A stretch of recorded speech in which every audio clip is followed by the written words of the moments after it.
దేవుని ప్రజలు కన్నీటి ప్రార్థన ఆత్మతో నింపబడి ఉండాలి. అది ఆయన కోరిక. కన్నీటి ప్రార్థన ఆత్మ. డేవిడ్ ఆ మాటను, ఏ ఆత్మ? కన్నీటి ప్రార్థన ఆత్మ. అంటే అసలు ప్రతి దేవుణ్ణి పాట పాడినా ఏడుస్తూ ఉండాలా, ప్రార్థన చేసినా ఏడుస్తూ ఉండాలా, దేవునికి సాక్ష్యం చెప్తున్నా కళ్ళలో కన్నీళ్ళు వచ్చేస్తూ ఉండాలా. కొంతమందికి ఆడపిల్లలాగా ఏడుస్తున్నవి ఏంది అంటారు చూడండి. అట్లా కనుక మనం దేవుని సందులో ఉండగలిగితే అది గొప్ప ఆనందం.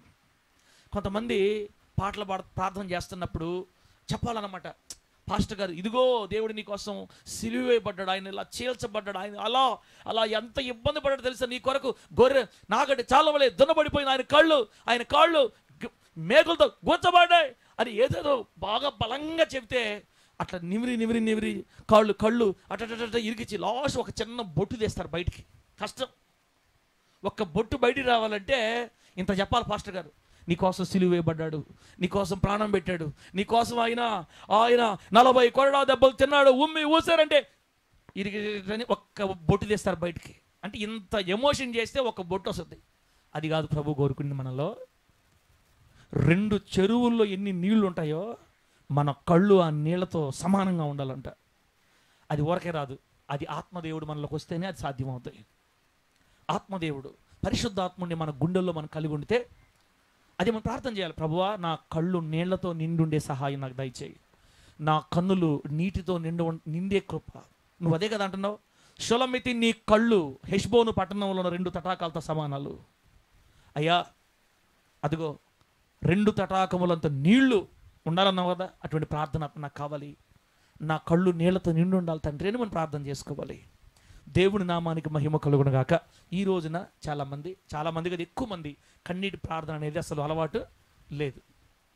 10 నిమిషాల్లో ప్రార్థన చేసుకుని బయటకు వచ్చేస్తున్నారు. అరగంట ప్రార్థన చేసే క్రైస్తవులు చాలా తక్కువైపోయారు. గంట అంటే అస్సలు లేరు. ఎవరో ఎక్కడో 100కి ఒకరో ఇద్దరు కనబడుతున్నారు గంట పైన ప్రార్థన చేసేవాళ్ళు. కానీ దేవుడు కోరుకునేది ఏంటంటే దేవుని బిడ్డలు కన్నీటి ప్రార్థన ఆత్మతో నింపబడి ఉండాలి. షొలమితి కళ్ళు 2 తటాకములంత నీళ్లతో నిండి ఉండాలి, 2 చెరువులంత నీళ్లతో నిండి ఉండాలి. అది దేవుని ఆశ. ఆ రీతిగా కన్నీటి ప్రార్థన ఆత్మని దేవుడు మన అందరి మీద కుమ్మరించి రాబోయే దినాలలో ఎత్తబడే సంఘంలో మనం ఉండునట్లుగా దేవుడు కృప చూపును గాక. ఎంత చక్కగా రాశాడు తల్లి దేవుడు అసలు. అన్న ఆమె కళ్ళు 2 చెరువుల నీళ్లతో సమానం. బా తల్లి. కాబట్టి మనం ప్రార్థన చేసేటప్పుడు కనీసం ఒక బొట్టన్న ప్రభు కోసం కారుస్తున్నామా? సరే పాస్టర్ గారు కన్నీళ్లతో ప్రార్థన చేయాలి, ప్రార్థన కలిగి ఉండాలి అంటున్నారు. మరి ఏ విషయాలను బట్టి మేము కన్నీళ్ళు పెట్టి ప్రార్థన చేయాలా? ఏ విషయాలను బట్టి కన్నీళ్ళు ప్రార్థన చేయాలా? కొంతమంది మనం ఏమనుకుంటామంటే చాలా వరకు ఇంకేంది పాస్టర్ గారు చేసిన తప్పుల కోసమే కదా మనం ఏడవాలి, మారు మనసు కోసం ఏడవాలి, పాపముల నుంచి క్షమించబడానికి ఏడవాలి. ప్రతిరోజు ఉదయం సాయంత్రం ఆ రోజంతా చేసిన పాపాల గురించి ఏడవడం అంతే కదా కన్నీళ్ళు. ఇది మారు మనసు పొందక ముందు, మారు మనసు పొందిన కొత్తల్లో ఏడవలసిన పద్ధతి. కానీ దినాలు గడుస్తూ ఉండగా, సంవత్సరాలు గడుస్తూ ఉండగా దేవునిలో ఎదుగుతున్న ప్రతి క్రైస్తవురాలు దేనికోసం ఏడవాలి? 2 చెరువులంత కన్నీళ్లు క్రైస్తవుడు దేని విషయమే రావాలి. బైబిల్ చక్కగా రాయబడింది చూడండి. కన్నీటి ప్రార్థన మనం ఏ విషయాల్లో చేయాలి? నంబర్ 1 ఆదికాండం 43 అధ్యాయం 30 వచనం. ఆదికాండం 43:30 త్వరగా. ఆదికాండం 43 అధ్యాయం 30 వచనంలో ఏం రాయబడిందంటే అప్పుడు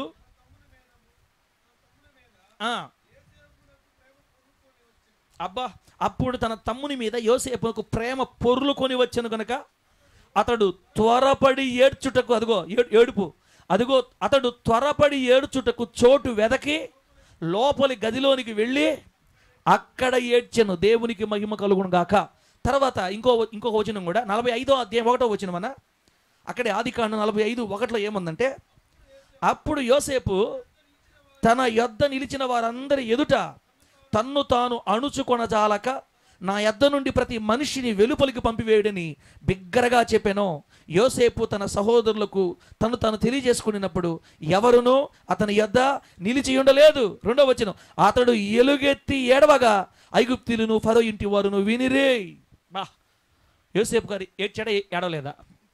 యోసేపు గారికి తన అన్నదమ్ముల మీద ప్రేమ పొర్లుకొని వచ్చిందంటన్నా. ప్రేమ పొర్లుకొని వచ్చింది. ఆ ఇంట్లో ఈ ఐగుప్తులందరిని బయటికి వెళ్ళిపోమని చెప్పి తన అన్నల ముందు ఓని ఏడ్చాడంట యోసేపు గారు. ఒక మాట, ఇప్పుడు యోసేపు గారు ఏ స్థితిలో ఉన్నాడు? యోసేపు గారు ఐగుప్తు దేశానికి ఇప్పుడు ఆహార శాఖ మంత్రి, ప్రధాన మంత్రి. అతనికి సమృద్ధిగా ఆహారం ఉంటుందా ఉండదా? ఉంది. సమృద్ధిగా ఆహారం తింటున్నాడు. రాజు కదా, రాజు అంతటి వాడు, అందరికి ఆహారం పంచిపెట్టేవాడు, సమృద్ధిలో ఉన్నాడు. ఆ సమృద్ధిలో ఉన్న యోసేపు ముందుకి గోనె సంచులు పట్టుకొని ఆహారం కొరకు వచ్చారు. ఎవరు? యోసేపు యొక్క అన్నలు. యోసేపు అన్నలు, అయ్యా మాకు ఆడవాళ్ళు ఉన్నారు, మా కుటుంబాలు ఉన్నాయి, చచ్చిపోతున్నామయ్యా, ఇదిగో ఈ డబ్బులు తీసుకుని మాకు ఆహారం అయ్యా అని అతని దగ్గర మోకాళ్ళుంచి సాష్టాంగపడి నమస్కారం చేసి భోజనం కొరకు ఇవ్వండి ధాన్యాన్ని అడుగుతున్నారనమాట. ఎప్పుడైతే తన అన్నలను చూశాడు గుర్తుపడేశాడు. అప్పుడు యోసేపుకి దుఃఖం పొంగు వస్తుంది. ఎందుకో తెలుసా? ఇంతకాలం నా అన్నలు నాకు కనబడలేదు, ఇప్పుడు కనపడ్డారు నాకు అని కాదు ఆ రేడ్చేది. అయ్యో నేనేమో సమృద్ధిగా ఉన్నాను, నా అన్నలు, నా తండ్రి, నా పిన్ని వీళ్ళందరూ కూడా ఆకలికి చచ్చిపోతున్నారు.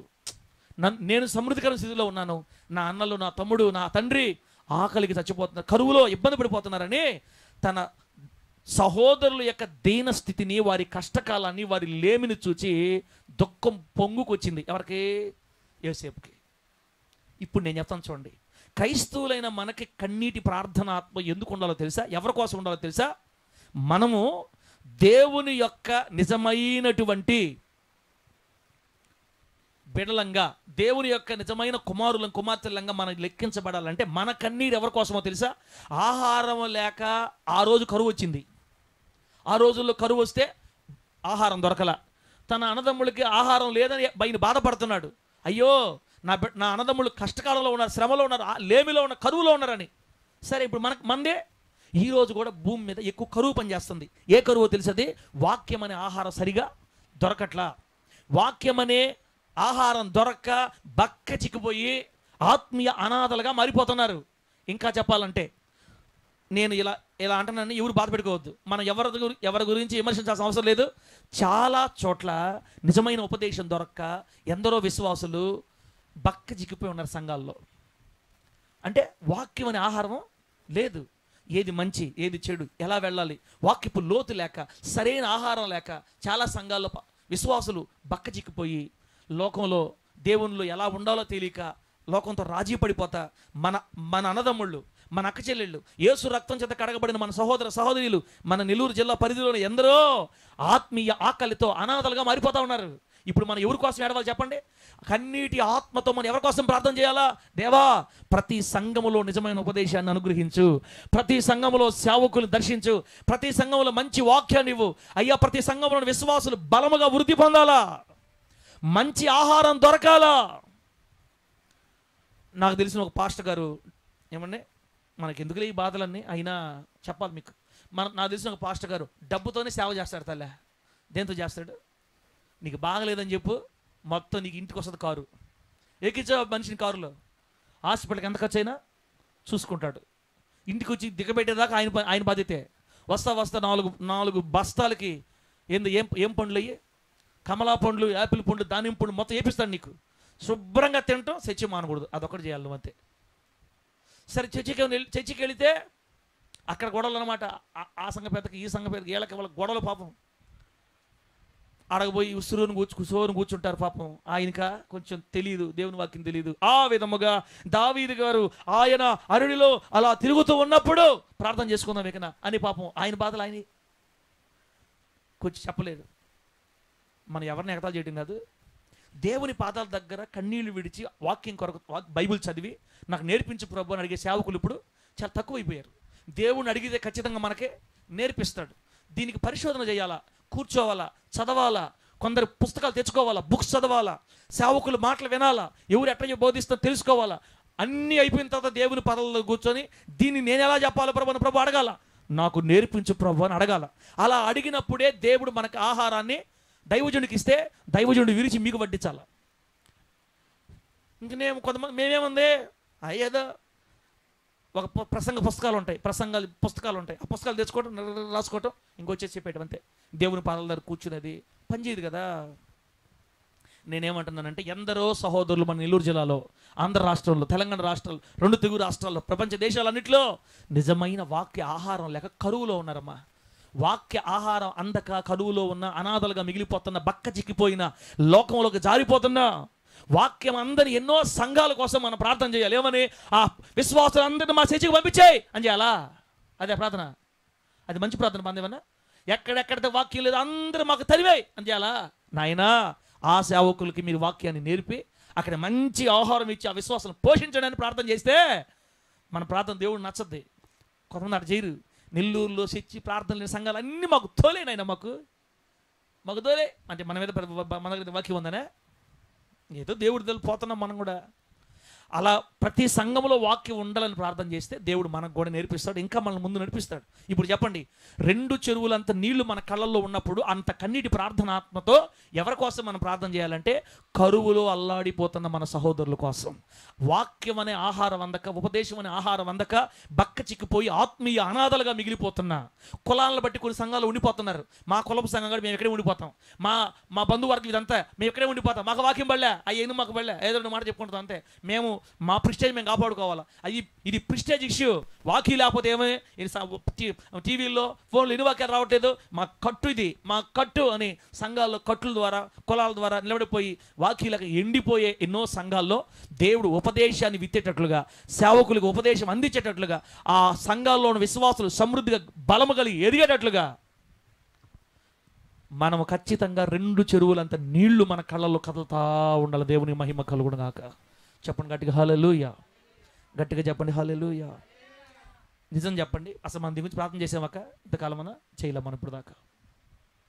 మా సంఘంలో వాక్యం ఉండాలి, మా దైవజనుడు వాడుకు అన్నాం, కానీ అన్ని సంఘాల్లో సేవకులు దర్శించయ్యా, వాక్యం నేర్పయ్యా, పచ్చని గడ్డి ఉండాలయ్యా, ప్రతి గొర్రె అయ్యా బలంగా ఉండాలయ్యా, ఆత్మీయ ఆకలితో అనాథలుగా మారిపోతున్న విశ్వాసులు బలం పొందాలయ్యా అని ఇప్పుడు దాకా చేయలేదు.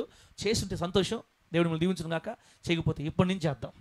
మన కళ్ళు కన్నీళ్లతో నిండి ఉండాలి. ఈ అంశం గురించి మనం ప్రార్థన చేయాలి. నెంబర్ 2, రెండో పాయింట్ దేని గురించి ప్రార్థన చేయాలి మనం? నిర్గమకాండం 32వ అధ్యాయం.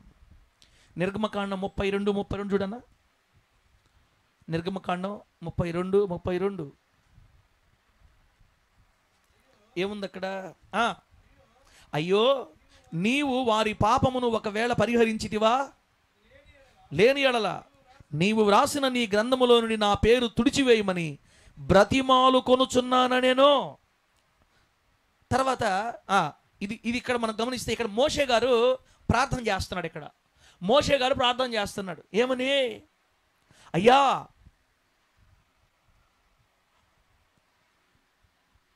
ఇదిగో నువ్వే నన్ను ఐగుప్తు పొమ్మన్నావు, ఐగుప్తులోంచి ప్రజలను తీసుకొని వచ్చా, ఐగుప్తులోంచి తీసుకొని వచ్చా, ఇదిగో సేనా పర్వతంలోకి వచ్చారు వీళ్ళు. నేనేమో ప్రార్థన చేసుకోవడం, కింద వీళ్ళు ఇష్టానుసారంగా ప్రవర్తించి దేవతను తీసుకొచ్చుకొని ఒక బొమ్మని, దూడ బొమ్మను చేసుకొని దేవతను చేసుకొని నిన్ను బాధ పెట్టారు, విగ్రహారాధన చేశారు. ఈరోజు యుద్ధం జరిగింది, లేవీలు కత్తులు తీసుకొని 3000 మంది చంపేశారు. ఇప్పుడు మా మీద నువ్వు చాలా బాధగా ఉన్నావు, పాపాన్ని పరిహారం కూడా జరిగిపోయిందయ్యా.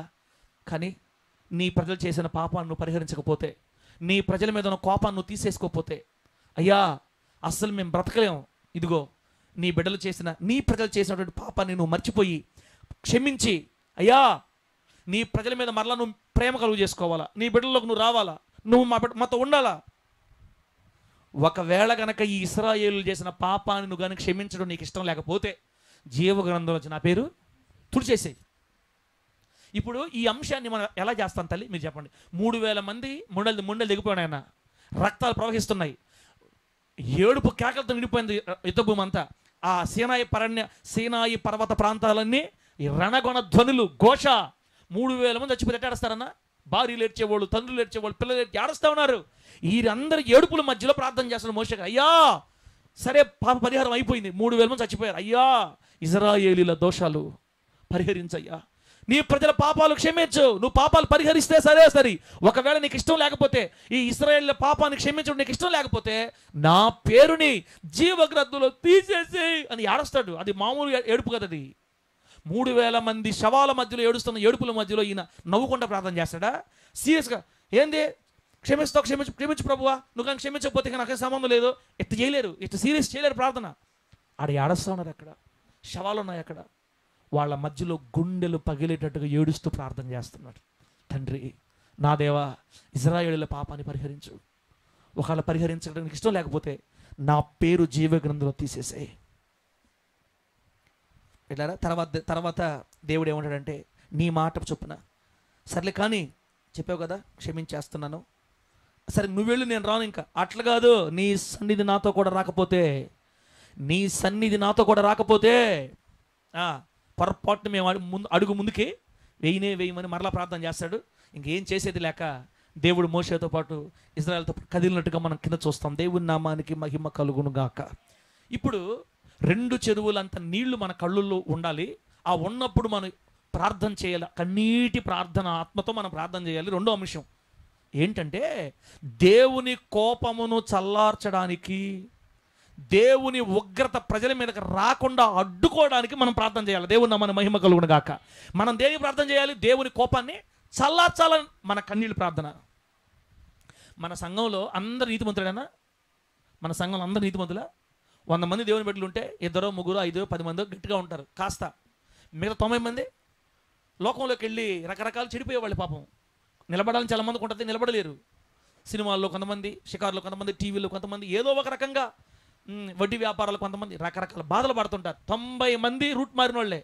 వీళ్ళందరి మీద ఒక్కొక్కసారి దేవుని బాధ వస్తూ ఉంటుంది. ఇన్నిసార్లు వాక్యాలు చెప్పాలి, వీళ్ళకి ఎంతగా బోధించాలి, ఎందుకు వీళ్ళ మాట ఇలా వినడం లేదని ఆయన కాస్త బాధపడి కాస్త కోపం తెచ్చుకునే టైంలో కళ్ళల్లోంచి నీళ్ళు గారిపోతూ ఉండాలి మనకి. ఎందుకు? అయ్యా, మా సంఘంలో అందరూ నీకు వ్యతిరేకంగా ప్రవర్తిస్తున్నారు, కనికరించి క్షమించయ్యా, అయ్యా క్షమించయ్య, అయ్యా కూల్ కూల్ కూల్, అయ్యా కోపం, అయ్యా నీ ఉగ్రత రాకూడదు అయ్యా అని సంఘం గురించి, గ్రామం గురించి, విగ్రహారాధికుల గురించి, పట్టణాలను గూర్చి, సంఘాలను గూర్చి, సేవకులను గూర్చి, మానవ జాతిని గూర్చి దేవుని కోపము దిగి రాకుండా దేవుని ఉగ్రతను చల్లార్చడానికి క్రైస్తవులు కళ్ళల్లో నుంచి నీళ్ళు ఎప్పుడు కారుతా ఉండాలి. దేవునికి మహిమ కలుగును గాక. చెప్పండి గట్టిగా హల్లెలూయా. ఇలా ప్రార్థన చేసేవాళ్ళు రేపు ఎత్తబడతారు. ఎంతలా ఇలా ప్రార్థన చేసేవాళ్ళు రేపు ఎత్తబడతారు.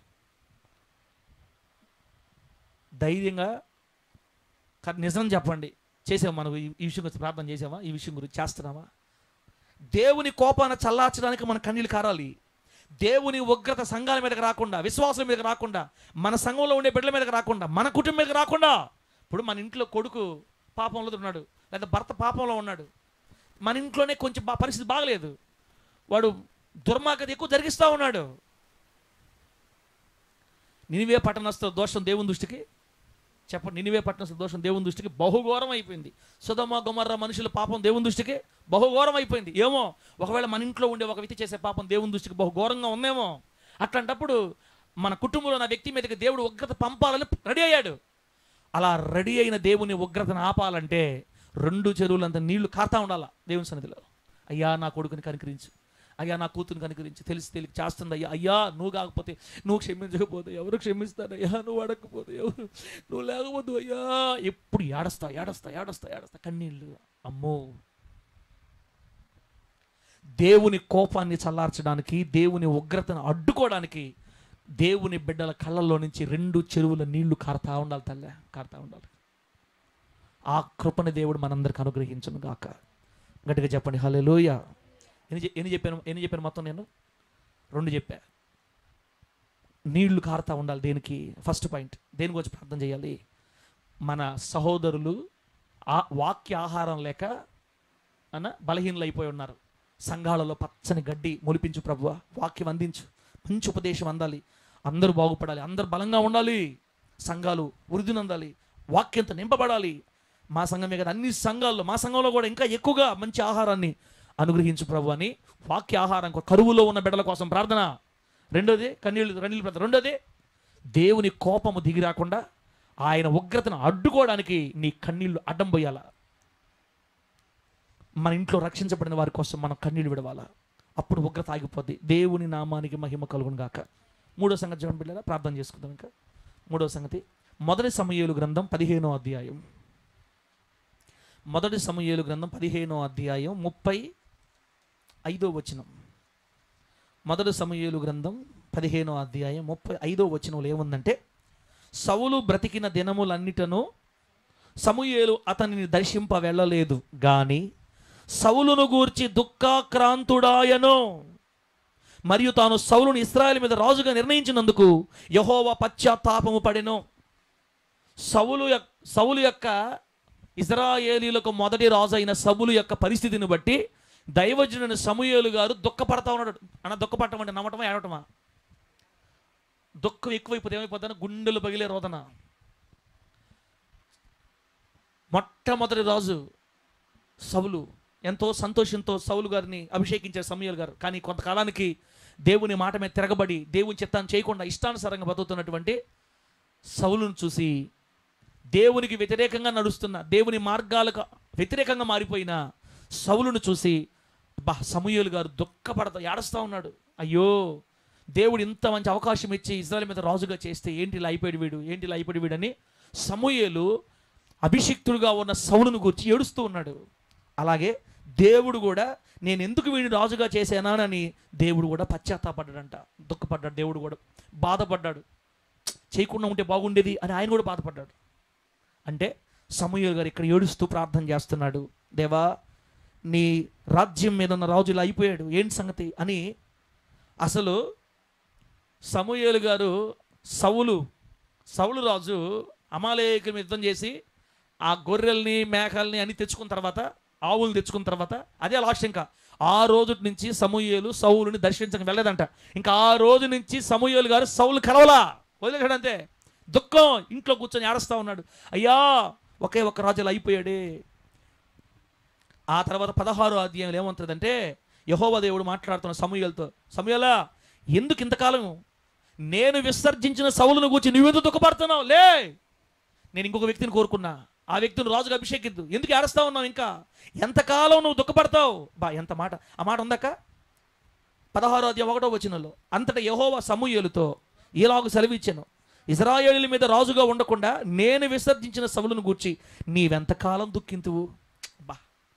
అంటే ప్రతిరోజు దుఃఖపడతాను, ప్రతిరోజు ప్రార్థన చేస్తున్నాడమ్మా తల్లి, ప్రతిరోజు ఏడుస్తున్నాడు, అయ్యా వాడిని కనికరించు, సౌలు మనసు మార్చాయా, అయ్యా వాడికి నీ మాట వినాలయ్యా, ఇట్లా అయిపోయాడేంటయ్యా అని ఏడుస్తా.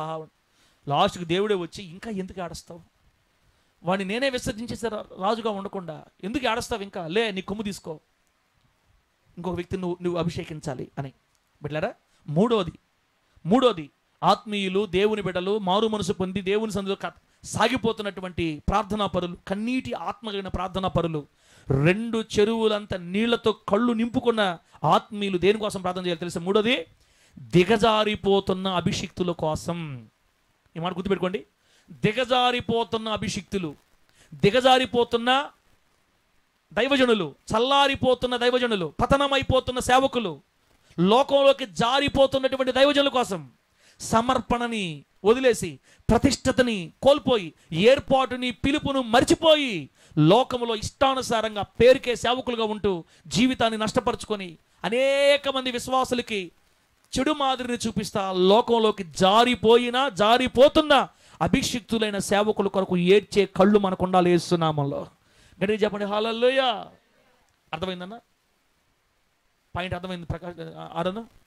ఎవరికోసం ప్రార్థన చేయాలి? ఎందరో దైవజనులు మన కళ్ళ ముందు జారిపోతున్నారు, దిగజారిపోయారు, పిలుపును పోగొట్టుకున్నారు, ప్రతిష్ట పోగొట్టుకున్నారు.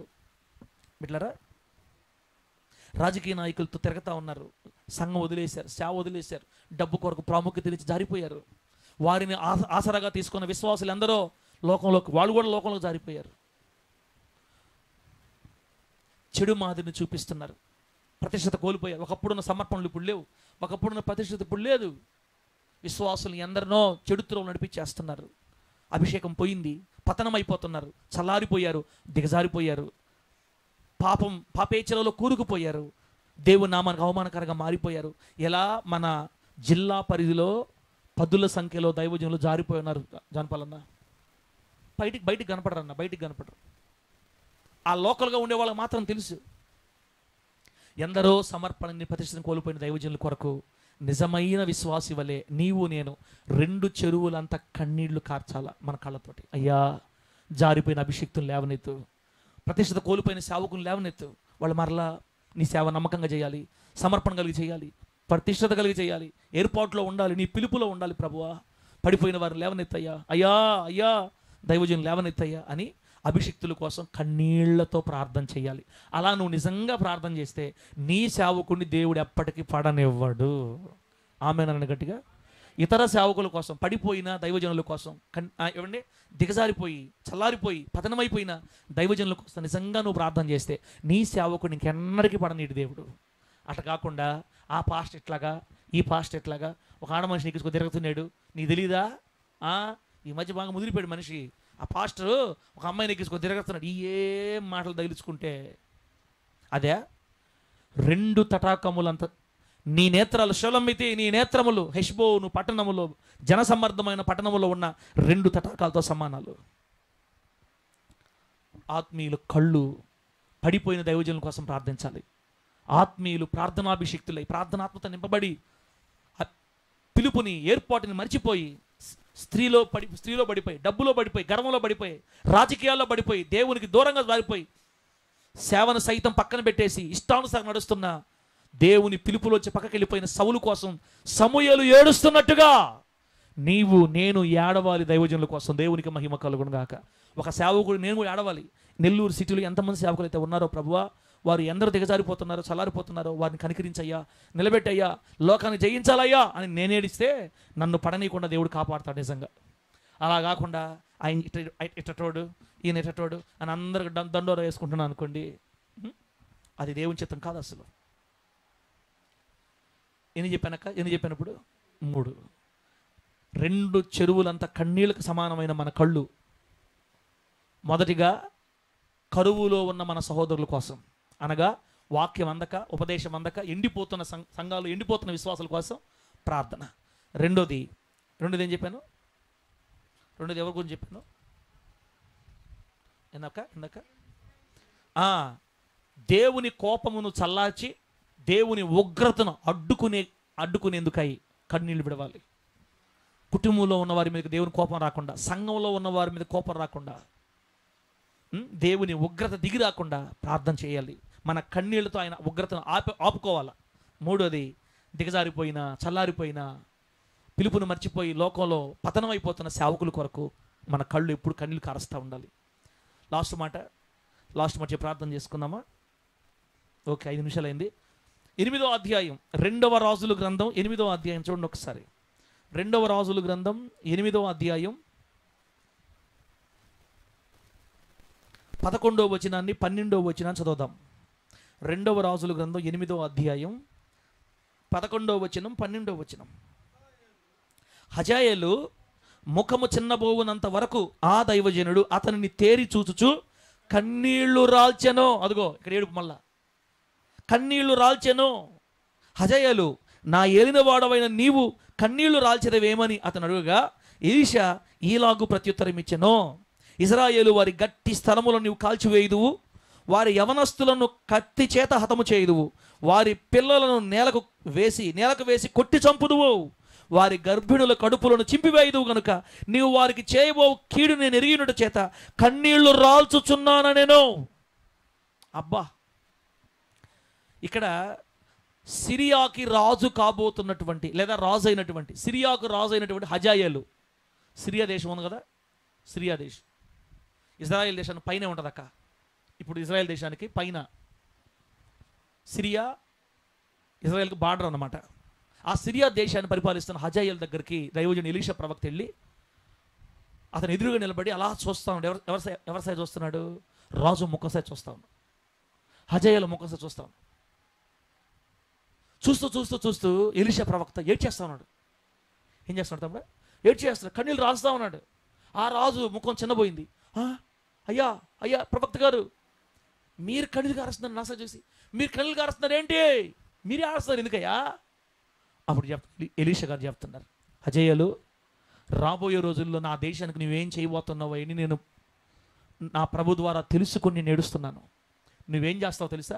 ఇజ్రాయేలు వారి యవనస్తులు కత్తి చేత చంపిస్తావు, ఇజ్రాయేల్ గర్భిణీస్తుల కడుపులు చీరుస్తావు, నీవు ఇజ్రాయేల్ రాజ్యాన్ని నాశనం చేస్తావు, నువ్వు అవన్నీ నేను ఎగిన వాడనై నేను ఏడుస్తున్నాను అని.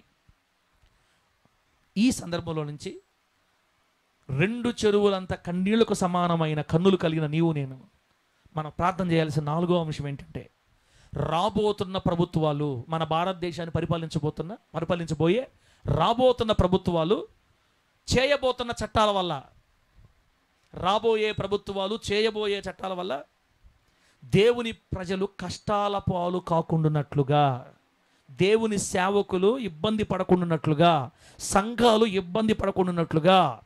రాబోయే ప్రభుత్వాలు కాదు. ఎలీషా గారు ఏడ్చింది జరగబోయేదాన్ని ముందుగానే చూసి ఏడ్చాడు, అది రాబోయేది. ఇప్పుడు ఆల్రెడీ మన దేశంలో, మన రాష్ట్రంలో హింసలు జరగట్లేదా? పాస్టర్లను కొట్టట్లేదా? సంఘ చర్చీల్ని కూల్చేయట్లేదా? ఏమన్నా జరగట్లేదా? హైదరాబాద్లో ట్యాంక్ బండి మీద ఒక పాస్టర్ గారు బైబిల్ పంచుతున్నాడు. ఒక 2 సంవత్సరాల క్రితం జరిగిన సంగతి, 2 సంవత్సరాల క్రితం హైదరాబాద్ ట్యాంక్ బండి మీద బైబిల్ పంచుకుంటూ వెళ్తున్నాడు. కొంతమంది మతోన్మాదులు గుంపు చేరి కర్రలతో కొడితే నాడీ మండలం పూర్తిగా దెబ్బతినిపోయిందన్న. చచ్చిపోలేదు కానీ జీవోత్సవంలాగా ఈ రోజుగా మంచం మీద పడిపోయి ఉన్నాడు. ఇంకా పని చేయలేడు, ఏం అర్థం కావట్లేదంట, మైండ్ పోయింది పూర్తిగా. చావు రాలేదు, అలా జీవోత్సవంలాగా పడి ఉన్నాడు ఇప్పటికి కూడా. ఇప్పుడు వచ్చేది కదా శ్రమలు, ఆల్రెడీ వచ్చేస్తున్నాయి. రాను రాను ఇంకా పెరిగే అవకాశం ఉంది. ప్రభుత్వాలు చేసే చట్టాలు, ఒకవేళ మన జరిగిన ఎలక్షన్లో 400 స్థానాలు గెలిచిండుంటే, ఎవరు అది ఆ ప్రభుత్వం కానీ 400 స్థానాలు గెలిచిండుంటే రాజ్యాంగమే మార్చాలని తీర్మానం వాళ్ళది. రాజ్యాంగంలో ఏం మారుస్తారు? ఇది హిందూ దేశం, ఇది పలానా మతం సంబంధించిన దేశం, వీళ్ళే ఉండాలి, ఇక ఏ మతం ఉండకూడదు, కొట్టండి వాళ్ళని, దాడి చేయండి, గాయాలు చేయండి. ఇంకొక విషయం తెలుసా మీకు? కొత్తగా ఈ మధ్య నేను సీసం పసిబిడ్డలు కదా చిన్నపిల్లలు స్కూల్కి పోయి వచ్చేటప్పుడు రిక్కి నిర్వహిస్తారంట. వీళ్ళు క్రైస్తవ పిల్లలు, వీళ్ళు పాస్టర్ పిల్లలు, వీళ్ళు విశ్వాసుల పిల్లలు కానీ తెలిస్తే ఆ స్కూల్ నుంచి వచ్చేటప్పుడు కానీ ఎక్కడైనా దొరికినప్పుడు సీసాన్ని వాళ్ళు చెవుల్లో పోసేయాలనుకుంటున్నారంట. సీసం చిన్న పిల్లల చెవుల్లో పోసేస్తే చెవులు అయిపోతారు పూర్తిగా. అంటే వాళ్ళు ఎదిగేలోపు యేసు అనే మాట వినకుండా అయిపోవాలి వాళ్ళు అంతే. ఇంకా క్రైస్తవ పిల్లల చెవుల్లో సీసం పోసేసేయాలి. ఏ విధం చేతనని క్రైస్తవాన్ని ఆపాలి మనమని వ్యతిరేకత లేస్తామని లోపల ఎన్నో చేస్తూ ఉన్నారు. జరుగుతూ ఉంది. భయపడాల్సిన అవసరం లేదు. ప్రాణం పెట్టడానికి పిలువబడ్డా మనం, దేవునికి మహిమ కలుగును గాక. ఒకవేళ ఇక్కడ కొట్టి చంపేస్తే కళ్ళు తెరిచేది పరలోకంలో మనకేం ఇబ్బంది లేదు. వాళ్ళు కొట్టడం వల్ల, వాళ్ళు చంపడం వల్ల మనకు ఇబ్బంది ఏం లేదు. కానీ అలా ఎన్నో కార్యాలు జరగకుండా ఆగాలంటే కళ్ళు కన్నీళ్ళు కారాలి. రాబోయే ప్రభుత్వాలు కానీ, ప్రస్తుతం ఉన్న ప్రభుత్వాలు కానీ చేసే కొన్ని చట్టాల వల్ల సంఘాలు, దైవజనులు, సేవకులు, విశ్వాసులు నిన్నో మొన్న చూశాను నేను ఇన్స్టాగ్రామ్లోన. ఈయన ఉన్నాడు, ఈయన పేరు ఏం పేరు? బైరి నరేష్ అని విన్నారన్న? అతని పేరు, అతను నాస్తికుడు, దేవుడే లేడు అని చెప్పానమాట. బైరి నరేష్ అని ఆయన వీడియో చూపించి మాట్లాడుతున్నాడు. నిన్నో మొన్న వీడియో చూపించి మాట్లాడుతున్నాడు. ఇదిగో ఒరిస్సాలో బీర్జాపూర ఏదో ఊరి పేరు. ఈ ఊరిలో ఒక 2 స్త్రీలని చెట్టు కట్టేసి కొడుతున్నారు అందరూ కలిసి. అక్కడ వీళ్ళెవరు? ఆయన చెప్తున్నాడు, వీళ్ళు క్రైస్తవులు క్రిస్మస్ రోజు చర్చిలో ప్రార్థన చేసుకుంటున్నారని కొట్టారంట. చెట్టు కట్టేసి కొట్టారు. చర్చిలో ప్రార్థన చేసుకుంటుంటే బయటికి లాక్కొచ్చి చెట్టు కొట్టారు. 2 ఆడవాళ్ళని పురుషులందరూ కలిసి కొట్టారు ఒరిస్సా రాష్ట్రంలో. మామూలు కొట్ల. ఆయన అంటాడు, వీళ్ళని ఇంత కొడుతున్నారు కదా, వీళ్ళు ఆరాధించిన యేసుక్రీస్తు వారు వీళ్ళని రక్షించాలా అంటే దేవుడు లేడని ఆయన ఉద్దేశం. ఇప్పుడు ఆ దేవుడిని ఆరాధించినందుకు వీళ్ళిద్దరిని కొడుతున్నారు, మరి యేసయ్య దిగు చామని రక్షించాలి కదా వాళ్ళని. కాబట్టి ఆ దేవుడు రాలా, కానీ ఆ దేవుడు లేడు ఆయన చెప్పటం. ఇప్పుడు మా మతంలోకి రండి అని వీళ్ళు చెట్టు కట్టేసి కొడుతున్నారే, ఇంకా వీళ్ళ దగ్గరికి ఎందుకు వస్తారు? మీరు ప్రేమతో పిలిస్తే వస్తారు, చెట్టు కట్టేసి కొడితే కాబట్టి దేవుడే లేడు అంటాడు ఆయన. నేను చెప్పే పాయింట్ ఏంటంటే, ఆడవాళ్ళను సైతం చెట్లు కట్టేసి కొడుతున్నారు నార్త్ ఇండియాలో. రాబోయే రోజులు ఇంకా వస్తాయనలేదా? పోతే పోయింది ప్రాణం. అసలు నిజంగా దేవుని కొరకు కొట్టబడి చంపబడితే నేను చెప్తాను, తీర్పు కూడా లేకుండా డైరెక్ట్ పరలోకం అంతే. అది అందరికీ రాదు, సెలెక్టెడ్ పీపుల్ ఉంటారు. దేవుని కోసం ప్రాణం పెట్టడానికి దేవుడు కొందరిని ఏర్పాటు చేసుకుంటాడు, అది అందరికీ రాదు. కానీ నీ కన్నీళ్ళు నా కన్నీళ్ళు కొంతమేర వీటిని ఆపగలుగుతాయి. అయ్యా, విశ్వాసుల మీద కానీ, నా భారతదేశంలో కానీ, ప్రపంచ దేశాల్లో కానీ, అయ్యా ఇదిగో ప్రభుత్వాలు చట్టాలు చేసి ఎందరినో హింసిస్తున్నారు. రష్యాలో ఇప్పుడు ఫ్రీగా బైబిల్ బోధించడానికి లేదు, సిరియాలో అసలు చంపేస్తారు, ఆఫ్ఘనిస్తాన్ అస్సలు ఒప్పుకోరు, ఉగ్రవాదుల దేశాల్లో యేసు అనే పేరుకి స్థానమే లేదు. చైనాలో అయితే మొదటి రౌండే బుల్లెట్. అసలు నేనేమంటానంటే, మన కన్నీళ్ళు దేనికోసం తెలుసా?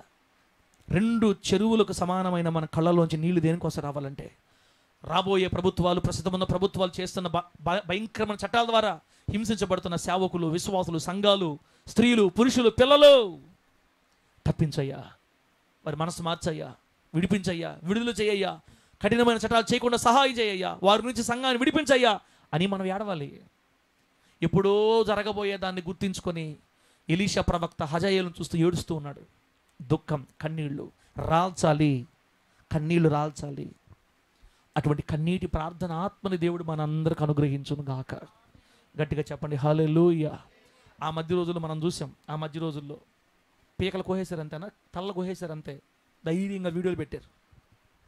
ఒరిస్సాలోనే సువార్త చేస్తున్న ఒక టీముని మందిరంలోకి వెళ్ళి లాగి కొట్టి 3 చనిపోయారు. రోడ్ల మీద కొట్టి చంపేశారండి మగపిల్లల్ని. పరిస్థితులు బాగలేవక్క. మనం చేయాలి, మనం ప్రార్థన చేయాలి, కన్నీళ్ళు విడవాలి. అయ్యా, ఈ మత ఛాందసవాదుల ఆగడాలు కట్టాలి ప్రభువా, ఆగడాలు కట్టాలి. ప్రభుత్వాలు భయంకర చట్టాలు చేయకుండా సహాయం చేయండి అయ్యా అని మనం ఏడవాలి. ప్రభు జ్ఞాపకం చేసుకుంటాడు. దేవుని నామానికి మహిమ కలుగును గాక. బిడ్డలారా, లాస్ట్ మాట 2 రాజుల గ్రంథం 19వ అధ్యాయం చూడండి ఒకసారి. 2 రాజుల గ్రంథం 19వ అధ్యాయం, 2 రాజుల గ్రంథం 19వ అధ్యాయం 4వ వచనం చదువుదామా. 4వ వచనం. జీవము కలిగిన దేవునిని దూషించుటకై అష్షూరు రాజు అయిన తన యజమానుని చేత పంపబడిన రబ్షాకే పలికిన మాటలనియు నీ దేవుడైన యెహోవా ఒకవేళ ఆలకించి నీ దేవుడైన యెహోవాకు వినబడి ఉన్న ఆ మాటలను బట్టి ఆయన అష్షూరు రాజును గద్దించునేమో.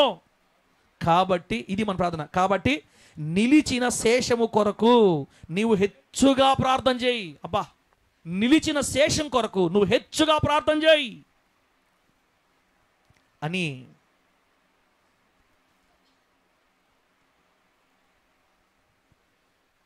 హిజ్కియా రాజు యెషయా ప్రవక్తను ప్రార్థన చేయమని పంపించాడు అనమాట. హిజ్కియా రాజు గారు యెషయా ప్రవక్తకి సమాచారం పంపించి ప్రార్థన చేయండి అయ్యా అని. ఎవరి కోసం ప్రార్థన చేయాలి? నిలిచిన శేషం కోసం ప్రార్థన చేయండి. బిడ్డలారా, 4 పాయింట్లు చెప్పా. ఇప్పటికీ 4 పాయింట్లు చెప్పా. 2 చెరువులంత నీళ్ళకు సమానమైన మన కనులు, ప్రార్థన కన్నీళ్లు దేనికోసం కాచాలంటే కరువులో ఉన్న మన సహోదరుల కోసం. 2వది దేవుని కోపమును చల్లార్చిన ఉగ్రతను ఆపడానికి. 3వది దిగజారిపోయిన పతనమైపోతున్న సేవకుల్ని దేవుడు మరల జ్ఞాపకం చేసుకొని వారు సరిగ్గా సేవ చేసేటట్లుగా ప్రార్థన. 4వది రాబోతున్న ప్రభుత్వాలు కానీ ప్రస్తుతం ఉన్న ప్రభుత్వాలు కానీ భయంకర చట్టాలు చేయకుండా దాని ద్వారా సంఘాలు, విశ్వాసులు, సేవకులు హింసించబడకూడనట్లుగా శ్రమలు అనుభవిస్తున్న సేవకులు విడుదల కోసం మనం ప్రార్థన చేయాలి. 5వది నిలిచిన శేషము కోసం ప్రార్థన చెయ్యాలి. నిలిచిన శేషం కొరకు కన్నీళ్ళు. నిలిచిన శేషం అంటే అర్థం ఏంటి? ఇప్పటికే ఎంతోమంది సేవకులు చచ్చిపోయారు. ఇప్పటికే ఎంతోమంది సేవకులు చంపేశారు. ప్రపంచ దేశాలన్నింటిలో పెర్సిక్యూషన్ అనేది మనకు సర్వసాధారణం అయిపోయింది. ప్రపంచంలో క్రైస్తవులు హింసించడం, చంపడం అనేది సర్వసాధారణం అయిపోయింది బిడ్డలారా. రోమా ప్రభుత్వ కాలం నుండి ఈ రోజు వరకు లక్షల మంది క్రైస్తవుల రక్తం భూమిలో కలిసింది. ఒక్క మాట చెప్పాలంటే క్రైస్తవం అనేది విశ్వాసుల రక్తం మీద కట్టబడింది. ఎందరో ఇప్పుడు మన తరంలో కూడా ఎందరో చంపేస్తా ఉన్నారు బిడ్డరా. కొంతమందిని అయితే భయపెడుతున్నారు నిజమైన సేవ చేయనీయకుండా. నువ్వు ఈ ఊరిలో ఉండాలనుకుంటే సువార్త చేయొద్దు, నువ్వు ఈ ఊరిలో ఉండాలనుకుంటే పండగలు ఆపే, మైకులు తీసేయి, లేకపోతే నీ చచ్చి దించేస్తా అని ఎందరినో భయపెట్టి సేవ కూడా చేయనీయకుండా ఆపేస్తున్నారు. అనేక మంది సేవకులను చంపేశారు ఇప్పటికే బిడ్డరా. కొంతమంది క్రైస్తవుల్ని భయపెట్టి వెనక ఘర్వాపసి అంటారు. ఇప్పుడు మళ్ళా ఘర్వాపసి అంటే అర్థమైందన్నా? ఘర్వాపసి, క్రైస్తవం వదిలేసి మళ్ళా హిందుత్వంలోకి వచ్చే వెనకే రీకన్వర్షన్. ఎందరినో భయపెట్టి వెనక్కి తీసుకెళ్ళిపోతున్నారు. ప్రాణభయంతో కొంతమంది ఇష్టం లేకపోయినా వెళ్ళిపోతున్నారు వెనక్కి. ఎందరినో లాక్కి వెళ్ళిపోయారండి బిడ్డరా. కొందరు కుట్ర పన్నేరు ఇప్పుడు అన్న. ఇది మీరు గుర్తుపెట్టుకోండి, ఇది మీకు తెలియాలా. మత ఛాందసవాదులంతా కలిసి ఒక కుట్ర పన్నేరు. ఏంటో తెలుసా? ఈ దేహాన్ని అమ్ముకొని జీవిస్తున్నటువంటి పడుపు వృత్తిలో ఉన్న స్త్రీలందరినీ కొంతమంది కలెక్ట్ చేశారు. దేహాన్ని అమ్ముకొని జీవిస్తున్న పడుపు వృత్తిలో ప్రాస్టిట్యూటర్స్, వ్యభిచార వృత్తిలో ఉన్న స్త్రీలను కొంతమందిని అడాప్ట్ చేసుకొని వాళ్ళకి నెలకి 20,000, 30,000, 50,000 జీతాలు నిర్ణయించి పాస్టర్ల మీద వదులుతున్నారు అనమాట. పాస్టర్ల మీదకి ఈ మధ్య ట్రెండ్ పాస్టర్ల మీద వదులుతారు. అంటే ఒక్కొక్క ప్రాంతానికి మంచి సేవ చేసే దైవజనుల మీద పంపించేస్తారనమాట. కొంతకాలం ఏ డౌట్ రాకుండా ఆ ఊరిలోనే ఒక బాడీలు తీసుకొని మేము పని మీద వచ్చాం, డ్యూటీ మీద వచ్చాం నమ్మిస్తారు ఫస్ట్. తర్వాత ప్రతి ప్రార్థనకి వెళ్తుందామి కాస్త నమ్మేస్తే సంఘాన్ని నమ్మిస్తుంది, దైవజనుడు నమ్మేస్తే సేవకులు నమ్మిస్తుంది.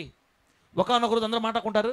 పాస్టర్ గారు ఒక్కరే మందిరంలో ఒంటరిగా ఉన్నప్పుడు, ఇంట్లో ఒంటరిగా ఉన్నప్పుడు త్వరగా వెళ్ళిపోయి రూమ్లో ఉన్నప్పుడు వెళ్ళిపోయి ఆమె లోపలికి ఎవరు వెళ్ళకుండా లోపలికి వెళ్ళిపోయేసి తలుపేసేస్తుంది. అంతలో వారు మాట్లాడుకున్నారు కాబట్టి ఈ టీవీ ఛానళ్ళు కెమెరా మొత్తం రెడీ చేసుకొని వితిన్ 5 minutes లోపలికి వెళ్ళిపోతారు అంతే.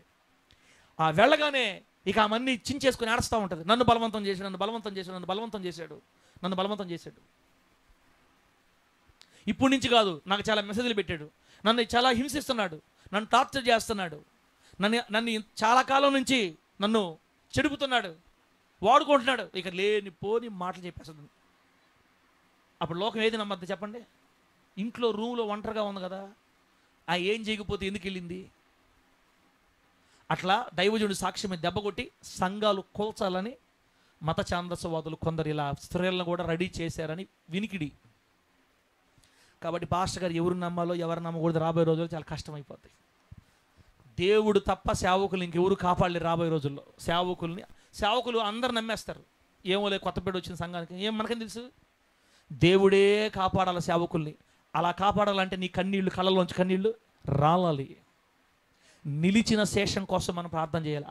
కొందరు చచ్చిపోయారు, కొందరు వెనక్కి వెళ్ళిపోయారు, కొందరు భయంతో సేవ చేయకుండా అయిపోతున్నారు. ఇంకా కొంతమంది రోషం గల దేవజనులు, సేవకులు, విశ్వాసం ఉన్నారు భూమి మీద. ఆ నిలిచిన శేషం కోసం హెచ్చుగా ప్రార్థన చేయాలా.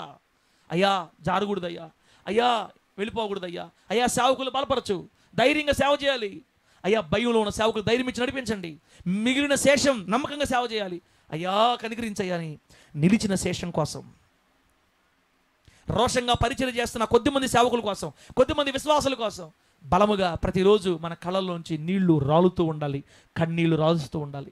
దేవుని నామానికి మహిమ కలుగును గాక. గట్టిగా చెప్పండి హల్లెలూయా. ఒకటి త్వరగా చెప్పండి. ఒకటి, కరువులో ఉన్న మన సహోదరుల కోసం, అంటే ఆత్మీయ ఉపదేశం అందకుండా అనాథలుగా ఉన్న ఆత్మీయ కరువులో ఉన్న మన సహోదరుల కోసం. రెండోది, దేవుని కోపాన్ని, దేవుని ఉగ్రతని అడ్డుపడడానికి, దేవుని కోపాన్ని తగ్గించి ఆయన ఉగ్రత రాకుండా అడ్డుపడడానికి కన్నీళ్ళు కార్చాలి. మూడోది, పతనం అయిపోతున్న సేవకుల కోసం ప్రార్థన చేయాలి. నాలుగోది, ప్రభుత్వాలు చట్టాలు చేసి సంఘాలు, సేవకులు, విశ్వాసం హింసించుకుంటున్నట్లుగా వారి కోసం ప్రార్థన. ఐదోది, నిలిచి ఉన్న కొద్ది మంది శేషం కోసం హెచ్చుగా ప్రార్థన చేయాలి. బిడ్డారా, హెచ్చుగా ప్రార్థన చేయాలి. మీరు ఇంకేమనుకోబాకండి. లాస్ట్ మాట ఫిలిప్పీ పత్రిక 3:18 చూడండి. 3:18 లాస్ట్ మాటే. ఫిలిప్పీ పత్రిక 3:18 ఏముందంటే అస్సలు విశ్వసనీయ మాట ఇది. మనకి ఫిలిప్పీలు రాసిన పత్రిక 3:18. అనేకులు క్రీస్తు శిలువకు శత్రువులుగా నడుచుకొనుచున్నారు. వీరిని గూర్చి మీతో అనేక పర్యాయములు చెప్పి ఇప్పుడును ఏడ్చుచూ చెప్పుచున్నాను. అబ్బా ఏం చేస్తున్నానంటనా? ఏడుస్తూ చెప్తున్నా ఇప్పుడు కూడా మీకు నేను. ఎవరు? పౌలు గారు ఫిలిప్పీ సంఘంలో ఉన్న విశ్వాసులకి ఏడుస్తూ చెప్తున్నాడు, అయ్యా మీలో కొందరు అనేకులు క్రీస్తు శిలువకి శత్రువు నడుచుకుంటున్నారని ఇంతకుముందు చెప్పాను అనేక పర్యాయాలు.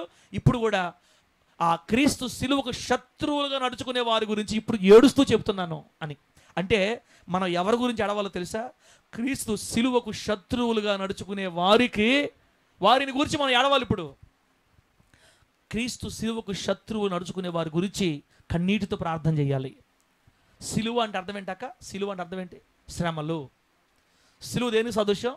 శ్రమలకి సాదృశ్యం. క్రీస్తు శిలువలో యేసుక్రీస్తు సంతోషించాడా? శ్రమ పడ్డాడా? శ్రమ, కన్నీళ్లు, మరణం, రోగం, భయంకరమైన హింస. క్రీస్తు శిలువ అంటే శ్రమలు అర్థం. ఇప్పుడు క్రీస్తు శిలువకు శత్రువులు ఎవరో తెలుసా? అన్యులు కాదు, దేవుని బిడ్డలే, సంఘాల్లో ఉన్న మనమే. అంటే అర్థం ఏంటి? ఎప్పుడు ఆశీర్వాదాలే కావాలి మనకి, ఎప్పుడు దీవెనలే కావాలి, ఎప్పుడు పిండి పిసుకు తొట్టి దీవించబడుతున్నాలా? భూఫలము, గర్భఫలం ఎప్పుడు దీవెనే. లోపలికి వెళ్ళినప్పుడు దీవెనే, బయటకు వచ్చినప్పుడు దీవెనే. సమస్త జనాల కంటే హెచ్చుగా అంత ఆశీర్వాదమే కావాలి. అసలు అదేంటి పాస్టర్ గారు ఊరికే శ్రమలు అంటాడు వాక్యాల్లో? ఊరికే శ్రమలు వస్తాయి ఏందన్నమాట? మనం ఎప్పుడు నెగిటివ్గా మాట్లాడకూడదు, పాజిటివ్గానే మాట్లాడాలి. అసలు మనకు శ్రమలే రాకూడదు కూడా అని కొందరు క్రీస్తు శిలువని శత్రువులుగా మారిపోతున్నారు. క్రీస్తు శిలువకు శత్రువుగా మారుతున్నారు, నడుచుకుంటున్నారు.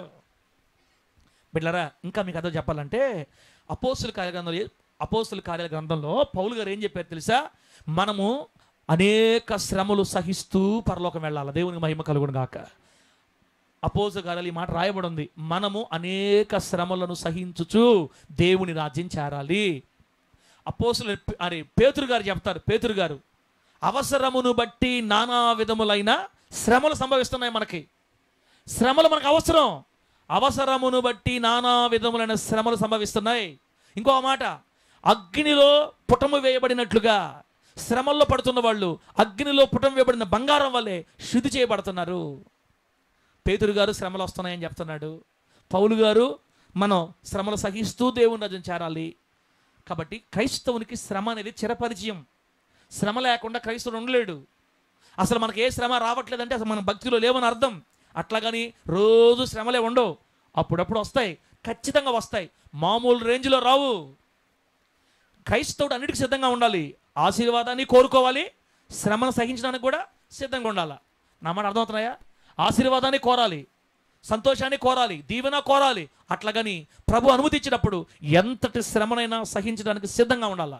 ఇలా అట కాదు, ఆశీర్వాద వాగ్దానాలు చెప్పండి మాకు, అసలు వాక్యం ఏం చెప్పకండి పాస్టర్ గారు, ఊరికే శ్రమలేంది, కష్టాలేంది, ఏడిపోయింది, కన్నీళ్ళు ఏంది, 2 తటాకాలేంది, తలకాయ ఏంది, నీళ్ళు ఏంది, కన్నీళ్ళు ఏంది, ఊరికే అట్లా మాటలు చెప్తాం. మాకు భయం రాదు మాక, ఇంకా మేము దేవుళ్ళో ఉండేదే. ఓరక ఏడుపు శ్రమల కష్టాలు ఏంది అని అనకూడదు. మనం ఎవరైతే అలాగా క్రీస్తు సిలువకు శత్రువులుగా నడుచుకుంటున్నారో వాళ్ళ కోసం కూడా మనం ప్రార్థన చేయాలి. ప్రభువా, క్రైస్తవులు శ్రమలకి నిలబడలేకపోతున్నారు, ప్రభువా క్రైస్తవులు శ్రమలు ఓర్చుకోలేకపోతున్నారు, మాకు శ్రమలు వద్దు అంటున్నారయ్యా. అలా కాదయ్యా, నీ కొరకు ఎన్ని శ్రమలు వచ్చినా కూడా ఓర్చుకునే శక్తిని అయ్యా ఈనాటి దేవుని బిడ్డలకు ఇవ్వండి ప్రభువా. వారు సిలువకు శత్రువు నడుచుకోకూడదు, క్రీస్తు సిలువకు సాదృశ్యమైన శ్రమలకి వారు విరోధంగా ఉండకూడదు.